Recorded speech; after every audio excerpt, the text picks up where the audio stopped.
Quand nous gisons au fond des impuissances, sous ces sidérations que nous partageons tous, au point de croire que nos littératures n'y pourraient rien, c'est peut-être là, exactement, que les arts recherchent les oxygènes naissants, que les littératures s'obligent. Aujourd'hui, Adorno a donc toujours raison. Impossible de faire comme si rien ne se passait. De toute mon existence, je n'ai jamais autant ressenti l'urgence de nos littératures. Elles ne sont au centre de rien, mais tout converge en elles et se disperse par elles.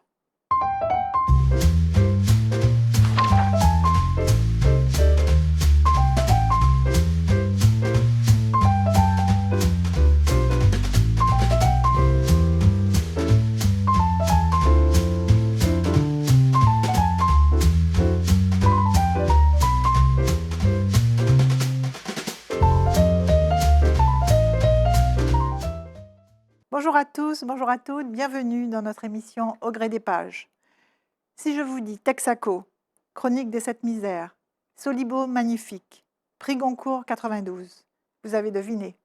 Nous avons le bonheur de recevoir une figure emblématique de la littérature dont la notoriété a bien sûr largement dépassé nos frontières. Nous recevons Patrick Chamoiseau.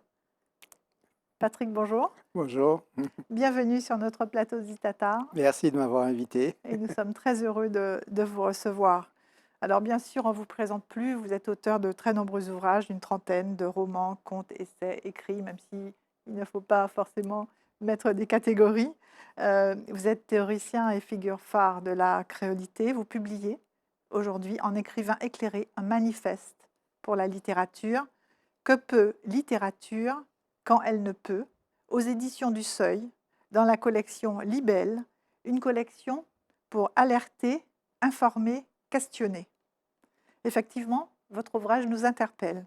Et j'ai envie de vous demander, Patrick Chamoiseau, de quoi voulez-vous nous alerter? Ah oui, il y a beaucoup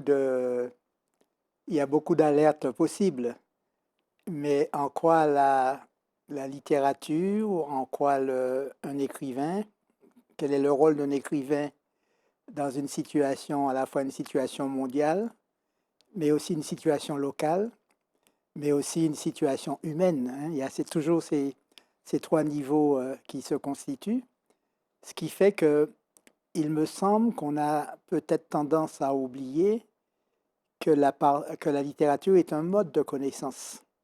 C'est un mode de connaissance de, que l'auteur exerce sur lui-même. Quand quelqu'un écrit, il procède à une sorte d'introspection de ses névroses, de ses problèmes, de sa vie, etc. Il essaye de se comprendre. Se comprendre soi-même, c'est à la base d'une vie humaine. Quand quelqu'un écrit aussi, cette personne interroge la condition humaine, l'humaine condition. Qu'est-ce que ça veut dire que d'être un homme? C'est quoi l'expérience humaine avec toutes ces diversités culturelles, tous ces imaginaires? Donc ça, c'est un questionnement qui fait partie de l'imaginaire du créateur et des artistes en général. Et puis, il y a un troisième niveau qui est la situation du monde. Mhm. L'écrivain vit toujours dans une époque, avec un contexte, etc., etc.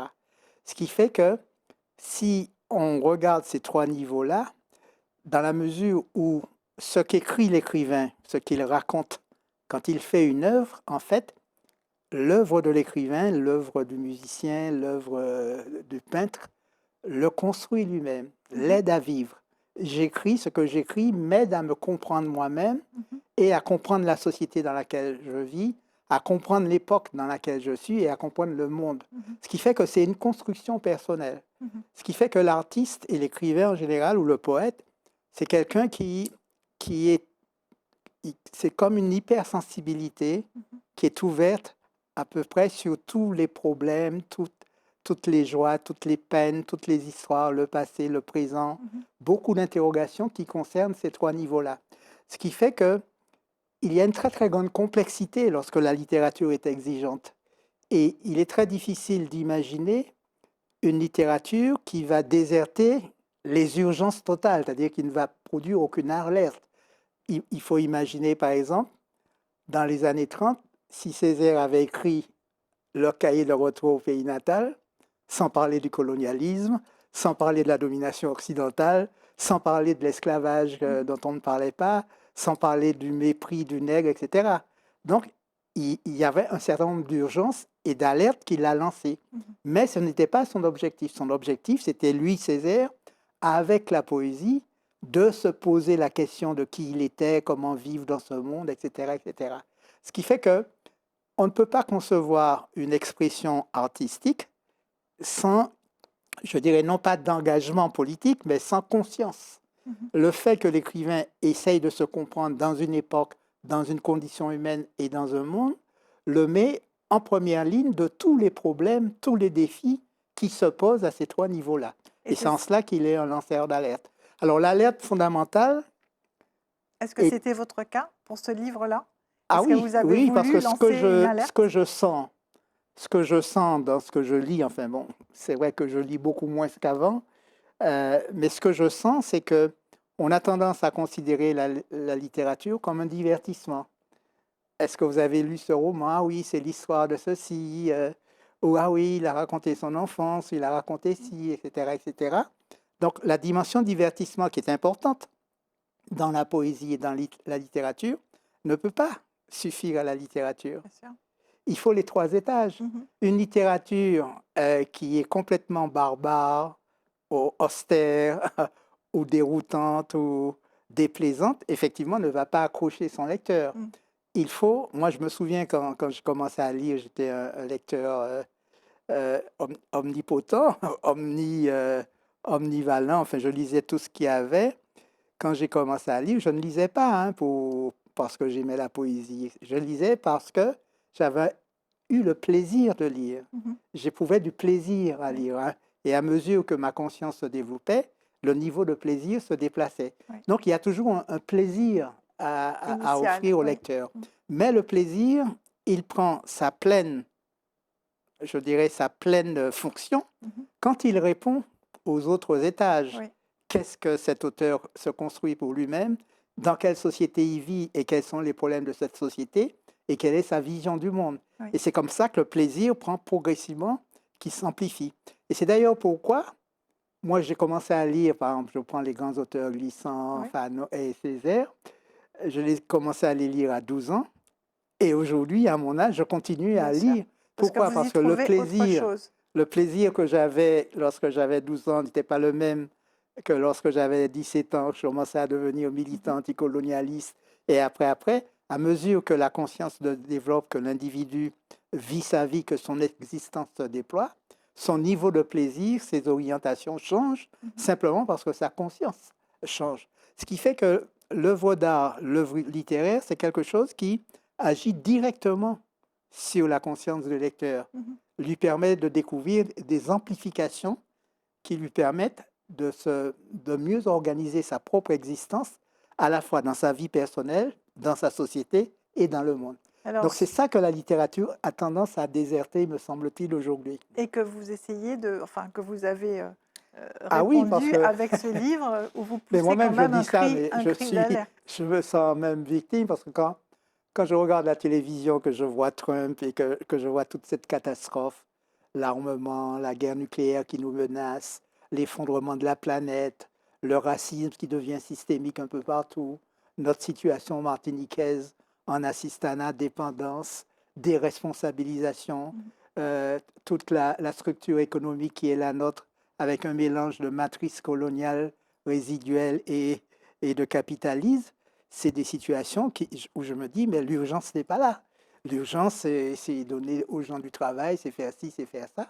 Et l'urgence n'est pas culturelle et surtout pas, l'urgence n'est pas dans la poésie, elle n'est pas dans les romans.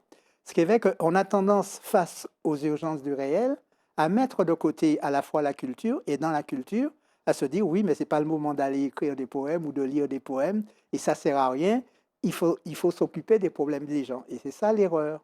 C'est ça que vous dénoncez justement et vous expliquez, voilà. C'est peut-être là le... Alors quand la littérature ne peut, c'est-à-dire quand elle paraît complètement inutile face à tous les problèmes qui s'opposent aux gens à tous les niveaux de l'existence, c'est à ce moment-là justement que la littérature est absolument importante.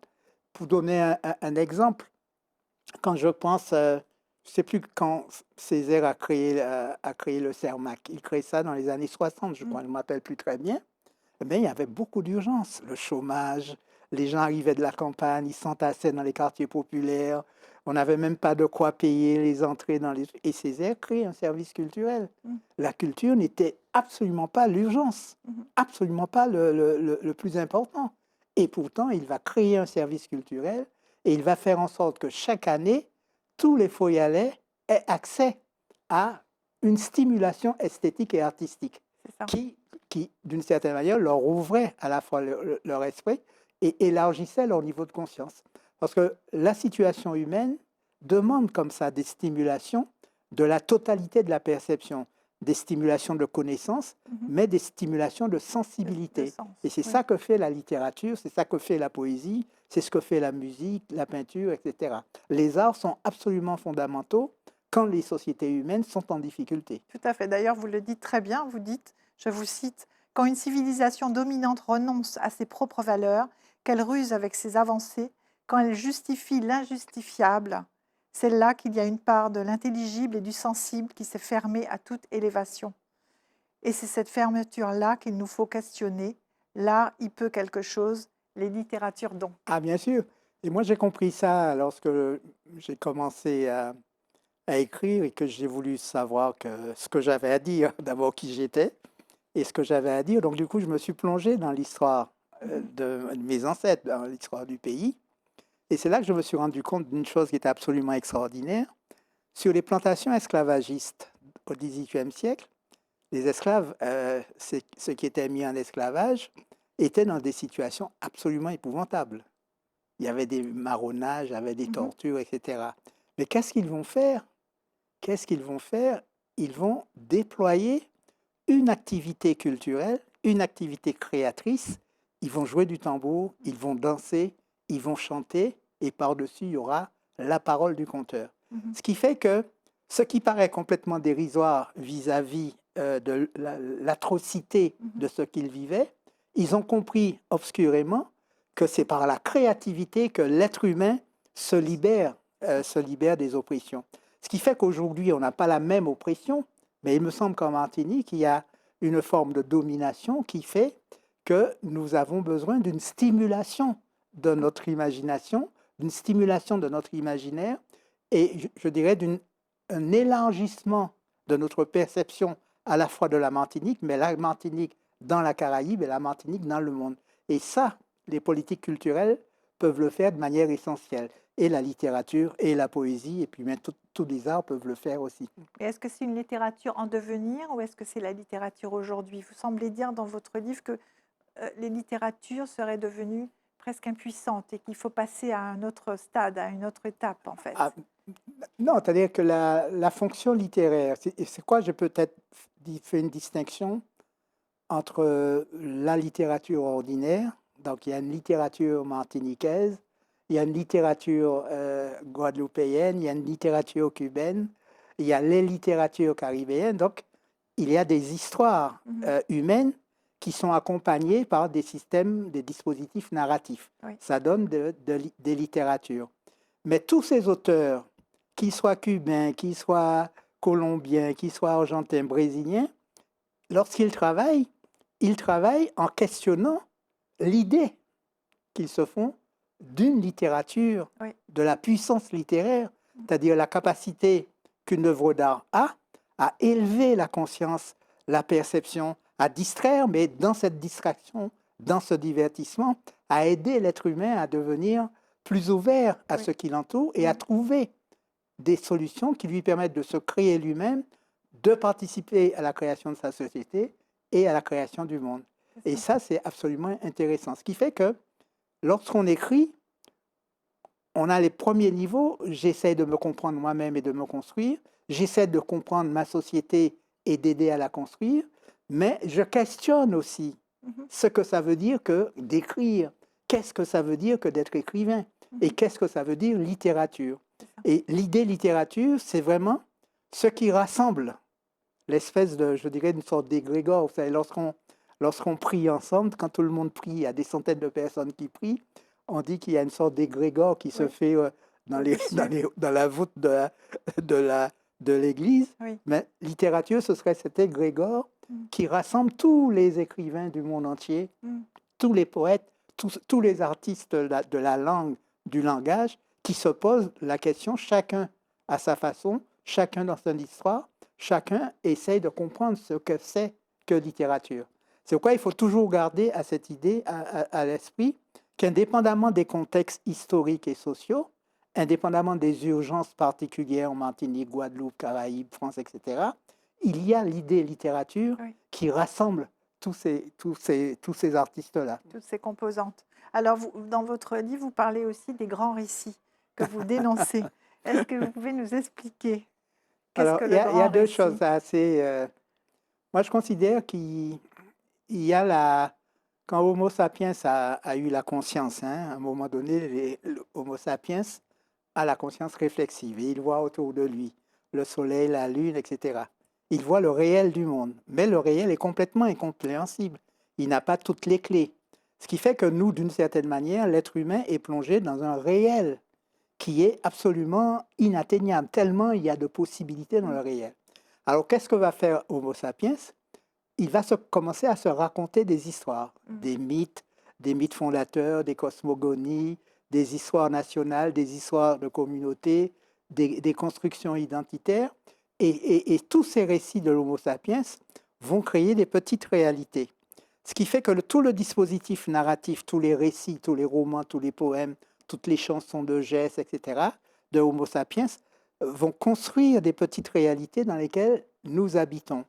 Et ce qui fait que lorsqu'on habite une petite réalité créée par une culture, par une vision du monde, on déserte la complexité du réel. Et l'artiste, c'est celui qui se retrouve, qui ne reste pas enfermé dans la petite bulle de la réalité, mais qui va regarder du côté du réel où tout est possible pour bien comprendre Césaire. Césaire est enfermé dans sa petite Martinique. Et colonialisme, le nègre, la peau noire, c'est ce qu'il y a de pire. L'exploitation, les féodalités béquées, enfin bon, une catastrophe coloniale, post-esclavagiste, etc. C'est ça une petite réalité. Et par-dessus, qu'est-ce qui a forgé cette petite réalité?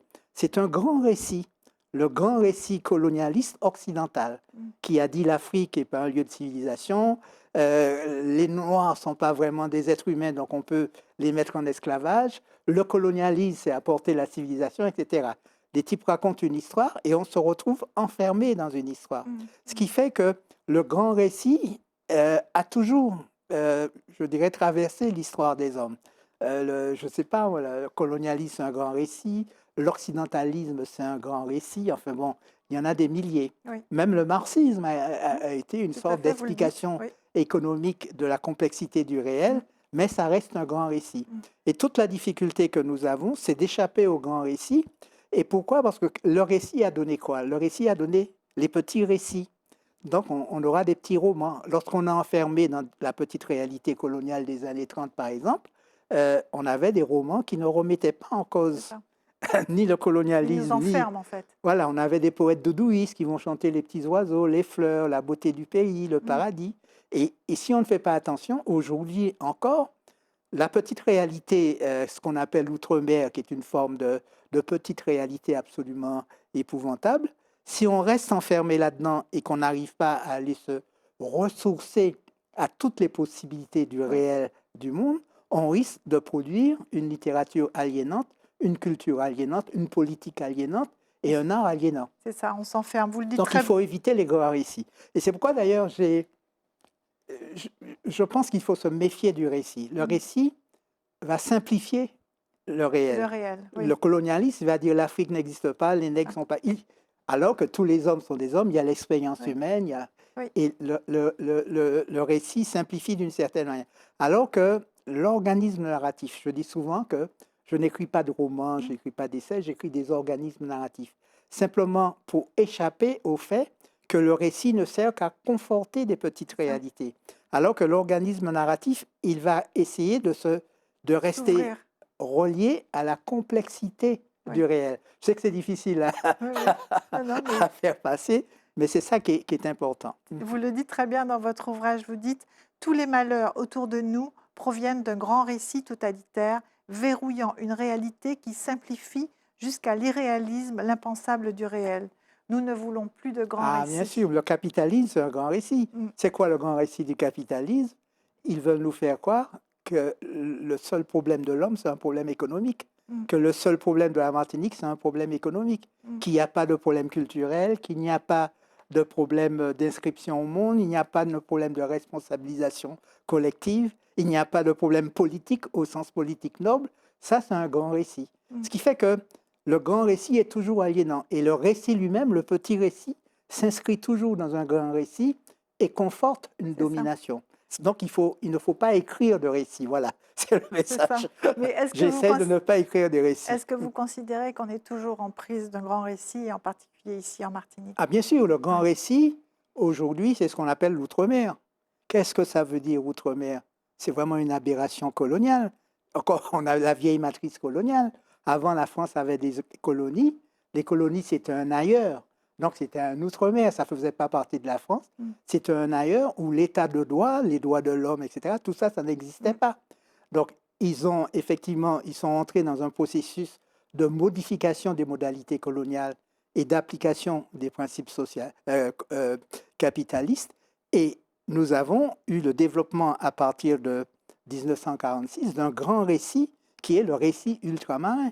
Quand un Martiniquais dit « je suis un ultramarin », ça veut dire qu'il reconnaît une situation coloniale où il est dépendant, il est assisté, il est déresponsabilisé, il n'a aucune emprise sur son destin et il a l'impression par-dessus tout que ce problème-là est un problème économique et que la seule chose qu'on doit faire de manière plus urgente, c'est de régler des problèmes économiques. Là, on est victime de grands récits. Ce qui fait que j'ai écrit un livre qui s'appelle Faire pays, où je dis, mais il faut arrêter ce grand récit de l'outre-mer. Je ne suis pas un ultramarin. Et la littérature ne peut pas déserter ça. Un écrivain d'aujourd'hui, un poète d'aujourd'hui, un chanteur, un musicien, un plasticien qui crée sans se poser le problème de la petite réalité du grand récit dans lequel nous sommes enfermés, n'a pas de pertinence. Et c'est pareil pour un festival littéraire, pour une émission littéraire.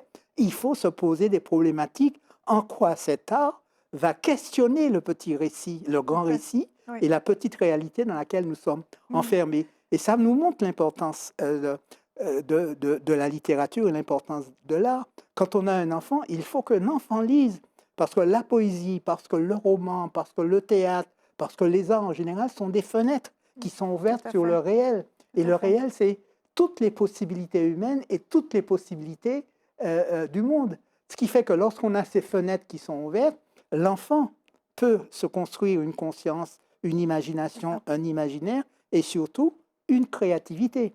Parce que ce qui a fait de moi un créateur, c'est quoi?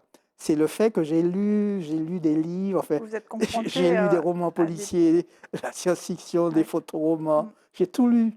Ce qui fait que progressivement, il y a une telle stimulation de mon imagination que je suis devenu un créateur. Et vous dites justement que c'est ce réel, cet impensable qui, quelque part, provoque un choc et qui permet ce que vous appelez la saisie et qui débouche sur l'état poétique, en fait. Ah, mon Et Dieu, donc, c'est cet état poétique que vous appelez de vos voeux pour que, justement, les auteurs, les écrivains, les artistes puissent peut-être créer quelque chose de nouveau, Ah, bien sûr, oui. raconter une nouvelle histoire, une nouvelle donnée. Pour bien comprendre, par exemple, on prend le grand récit esclavagiste qui avait enfermé les captifs africains dans le grand récit vous n'êtes pas des hommes, l'esclavage, la colonisation va vous apporter la civilisation. Et donc, ils avaient perdu leur humanité. Et qu'est-ce qu'ils vont faire? Pour récupérer leur humanité, ils vont devenir des créateurs. Et ils vont utiliser la création. Ce qui veut dire quoi? Ce qui veut dire qu'ils ont compris que lorsqu'on domine un être humain, aujourd'hui, ça a toujours été ça, mais encore aujourd'hui dans la situation ultramarine de la situation dans laquelle nous sommes, notre créativité est directement touchée. Ce qui fait qu'ils ont compris que leur créativité était abîmée et comment ils ont résisté de manière fondamentale. Ils ont résisté de manière un petit peu immédiate avec le marronnage, tout ça. Mais là où la résistance a été fondamentale, c'est quand il y a eu le Tambouillé. c'est ça. et avec celui La qui a musique. dansé. Parce que celui qui danse, il récupère son corps. Mmh. Celui qui joue, il réinvestit une autorité personnelle. Oui. Celui qui chante devient un créateur de monde, un créateur d'univers. Mmh. Et celui qui parle va créer un langage. Donc on s'aperçoit que la résistance la plus déterminante a été un processus de réhumanisation. Et c'est ça qui finalement a fait la culture populaire martiniquaise. Donc il est absolument essentiel que nous ayons cette fréquentation ou cette considération des politiques culturelles pour comprendre que ce qui va nous sauver fondamentalement pour ce que nous avons à faire, c'est de faire en sorte que la totalité du peuple martiniquais soit intensément créative. C'est ça. Nous devons devenir des créateurs. Et ça, c'est une des fonctions de la littérature, de la musique. Une musique qui, Être par cette créateur. stimulation, ne vous Oui. rend pas créateur, C'est ça. c'est-à-dire ne vous donne pas une autre vision du monde, une envie de recomposer les données de la C'est ça. réalité et de chercher autre chose. Si ça ne fait pas ça, ça n'a pas d'intérêt. Une ouverture sur de nouvelles donnes, de nouvelles données, Voilà, de c'est nouvelles et la nouvelle composantes. donne, on ne la trouve pas dans la réalité, puisque la réalité, c'est un Elle est discours, fermée. on est enfermé. Par contre, quand on C'est ça. va du côté de la fenêtre du réel, on reçoit les grands souffles. Les Absolument. grands souffles, et on peut tout imaginer.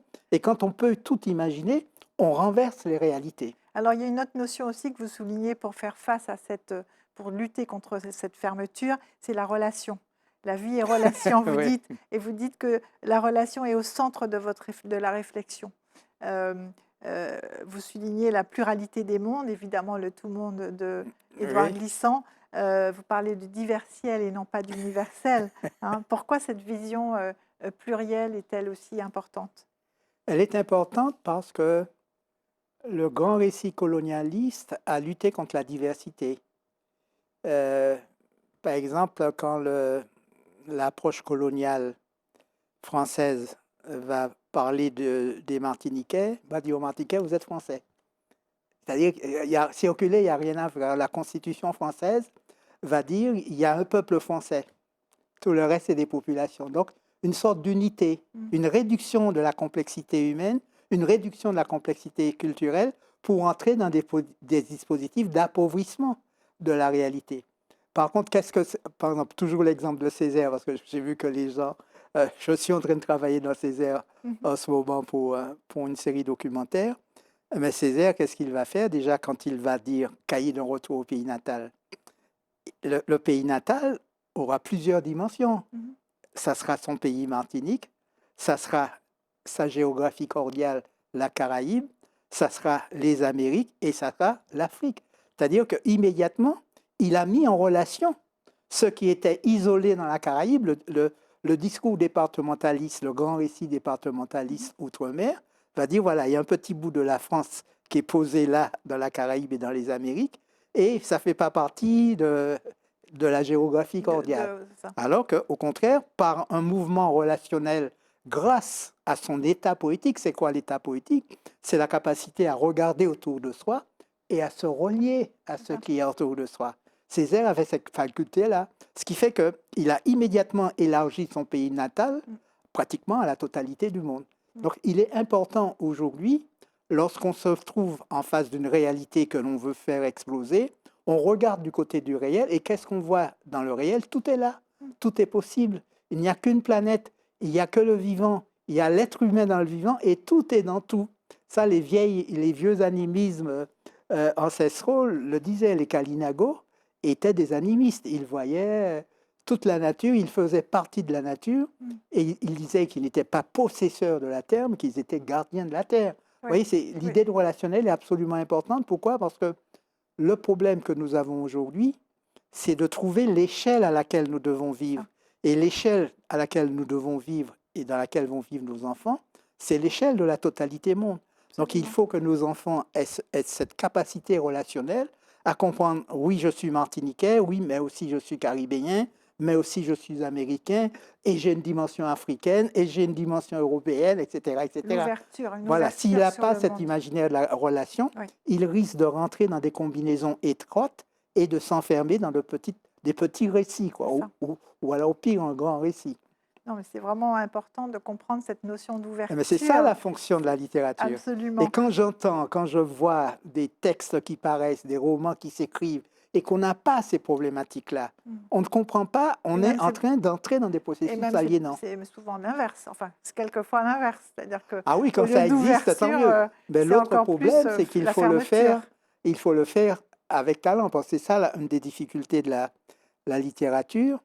Par exemple, si on reste sur Césaire, la notion de négritude. Il y a eu plein de gens qui ont parlé de nègre, de négritude, de solidarité nègre avant Césaire, mais il y avait chez Césaire une puissance poétique, une sensibilité relationnelle, une perception du monde, un questionnement tellement profond de ce qu'il cherchait à être, que lorsqu'il a parlé de négritude, il a fait avec un tel talent, avec une telle puissance esthétique, que ça a dépassé tous ceux C'est ça. qui ont pu parler avant lui. Ce qui fait que dans le travail de l'écrivain et dans le travail de l'artiste, il y a un rapport à la beauté. L'artiste est Voilà, fondamentalement un ami de la absolument. beauté. Et C'était une la beauté, c'est ce voilà, qui bouleverse les oui, réalités. Une oui, réalité va produire des normes du beau, ce qui est joli, ce qu'on aime, ce qu'on comprend. Mais lorsque le cahier de retour au pays natal va être publié dans les années 30 et qu'il va rentrer dans la réalité coloniale, le grand récit colonial, ça a été le rejet total. Pendant toute mon enfance, Césaire était interdit d'antenne, interdit de télé, personne ne le visitait, etc. Et les gens disaient, c'est pas de la poésie. mmh, Le monde de l'époque disait, c'est pas de la poésie.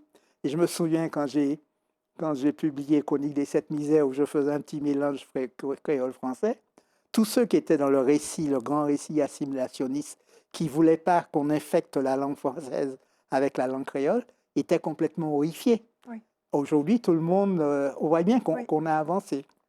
Alors revenons sur cette notion de beauté qui est importante et que Ah vous oui, ça soulignez c'est dans votre livre. essentiel. D'ailleurs, vous dites: «Chaque œuvre essentielle invoque jour après jour une visite de la beauté». Ah oui, quand ça Qu'est-ce vous que c'est arrive, la beauté? un artiste, c'est quelqu'un donc, qui a toutes les préoccupations dont on a parlé et qui a, dont la préoccupation, bien sûr, c'est il regarde du côté de tout le possible du réel, il est confronté à l'impensable du réel, et là, il va opérer des saisies, hein, des Dont on espèces parlait de, tout à l'heure. comme s'il plonge la main un Oui, peu comme on lance un filet, et puis il va ramener des formes, des matières, des couleurs et des forces. mmh, Et ce qu'il va essayer de composer, que ce soit un roman, un poème, etc., il va le faire en invoquant une visite de la beauté. mmh, Et invoquer une visite de la beauté, c'est à la fois quelque chose qui bouleverse les normes établies d'une réalité, qui fait exploser toutes les conventions, tous les impossibles, tous les interdits d'une réalité et qui ouvre le lecteur et qui ouvre le créateur sur toutes les possibilités du réel. mmh, La beauté est totalement bouleversante. Le beau, c'est quelque chose qu'on connaît, qu'on mmh, trouve mmh, joli, mmh, etc. mmh, Mais mmh. la beauté, elle peut être terrifiante. Oui, Le cahier de retour au pays natal, c'est une visite de la beauté. Et c'était absolument épouvantable pour les gens, pour pratiquement tous les Martiniquais dans les années 30 et les années 50, avaient beaucoup de mal avec ce texte-là. Pourquoi? Parce que ça ne correspondait pas aux normes classiques ou aux normes habituelles, aux normes aliénantes de la poésie en cours. vous le définissez très bien, dans votre livre. Vous dites: «La beauté est ce qui réinvente subitement le regard et Voilà. qui, sans doute, un bref instant, relie la conscience à la totalité des ombres et des forces lumineuses de l'esprit. Chacune de ces visites est une mise en déroute des atteintes du vivant à l'humain, à ce qui était une quelconque réalité, s'oppose à nos élévations». Oui, oui, il n'y a pas d'injustice, il n'y a pas d'agression, il n'y a pas de blessure, il n'y a pas de petitesse dans la beauté. La beauté nous élève. C'est presque Mais divin. il faut garder l'idée que la beauté est indéfinissable. On ne saura jamais, un peu Oui. comme littérature, qu'est-ce que c'est. Jusqu'à maintenant, je me demande qu'est-ce que ça veut dire écrire un texte littéraire. Mmh. Je questionne la littérature. Et les artistes, ce sont ceux qui passent leur vie à se demander, mais qu'est-ce que la beauté? Et chaque fois qu'ils font quelque chose, qu'ils écrivent un roman, qu'ils écrivent une musique ou qu'ils chantent, etc., ils espèrent qu'il y aura une visite de la beauté qui va commencer à leur donner une réponse. Mais personne n'aura la véritable réponse. Tout ce qu'on sait, c'est que quand la beauté rend visite à une œuvre, elle est capable de Elle faire atteint une autre dimension. d'élargir. C'est un Très élargissement de ouais. conscience absolument, absolument incroyable. Donc, moi, je souhaite à tous ceux qui nous écoutent, je leur dis, il faut lire, lisez les grands auteurs, lisez tout ce qu'il y a autour de vous et cherchez, invoquez, suppliez pour qu'il y ait un jour une visite de la De la beauté. beauté dans ce que vous lisez Alors, on a bien compris hein, que là où les littératures, ce n'est pas la même chose que littérature sans l'adjectif. Et est-ce que vous pouvez donner la réponse à la question de votre titre? Que peut littérature quand elle ne peut? On pourrait dire que peut littérature quand la littérature ne peut? Voilà. C'est ça le sous-titre. Parce C'est-à-dire que que ce dans que le peut livre, littérature, vous donnez la réponse, mais je préfère que vous l'expliquiez. mais je ne me souviens pas de tout ce que j'ai écrit dans. Mais ce que je sais, c'est que lorsque on fait de la littérature, on questionne l'idée littérature, qui est un inatteignable, qu'on ne peut qu'indéfinir, on ne pourra jamais véritablement définir ce qu'est littérature. Donc on va invoquer une visite de la beauté littérature dans ce que l'on fait. Et ce qui se produit lorsqu'il y a une visite de la beauté littérature, c'est qu'il y a une sorte d'élargissement de la conscience qui permet quoi? Qui permet de voir les murs, les fixités, les immobilisations, les asphyxies de la petite réalité dans laquelle on est C'est ça. généralement. Tous les êtres humains sont enfermés dans une petite réalité. C'est la visite de la beauté, la visite d'un art, la visite de la littérature qui peut permettre à un être humain, à un lecteur, de brusquement C'est ça. essayer de stimuler son esprit et son imagination pour qu'il voit autour de lui et qu'il voit les murs, les barbelés et les enfermements. Est-ce que c'est à ce moment-là que les elfes sortent du rocher? Ouais, Comme ouais. vous le dites dans votre conclusion, enfin un moment à la fin de votre livre, vous dites, vous espérez des puissances narratives neuves, des organismes créateurs, un nouvel élan de narration qui consisterait notre refondation, une épique renouvelée qui permettrait aux elfes de sortir du rocher. Ah oui, ça c'est c'est une vieille anecdote que m'avait raconté un écrivain islandais qui voulait inviter Michel Butor. Mm. Et c'est en Islande et Michel Butor n'avait pas envie d'aller là. Et il dit non, je peux pas, je suis fatigué. Et lui, comme il était malin, il dit oui, mais il vaut mieux venir voir parce que lorsque la nuit tombe, nous sommes à peu près 300 000, mais quand la nuit tombe, nous sommes à peu près 800 000. Ouais. Et alors, Butor lui demande, mais pourquoi? Il dit, parce que la nuit, les elfes sortent des rochers. Et Butor a dit, je viens tout de suite. Parce que c'était un écrivain, c'était des écrivains tous les deux. Ils avaient compris que la fonction, la puissance de l'imaginaire, la puissance de la sensibilité, la puissance de l'imagination était capable de transmuter Mhm. les petites réalités dans lesquelles nous sommes enfermés Mm. et était capable d'ouvrir toutes les fenêtres sur l'immensité du réel, C'est à ça. savoir là où il y a les elfes, les zombies, les moments de l'eau et toutes les merveilles, Sapoti et compagnie. Formidable. Une grande part de l'imaginaire et du Ah, possible. Très bien. Mais écoutez, Patrick Chamoiseau, cette émission s'achève. Merci. merci pour Merci l'invitation. merci de ce partage, de cette invitation à la lecture, de cette invitation aux arts, cette invitation à la culture pour Merci. qu'on aboutisse dans une nouvelle ère et dans une nouvelle possibilité. Merci, chers téléspectateurs, de nous avoir suivis. Cette émission s'achève. Je vous donne rendez-vous pour découvrir un prochain auteur et un prochain ouvrage. À bientôt.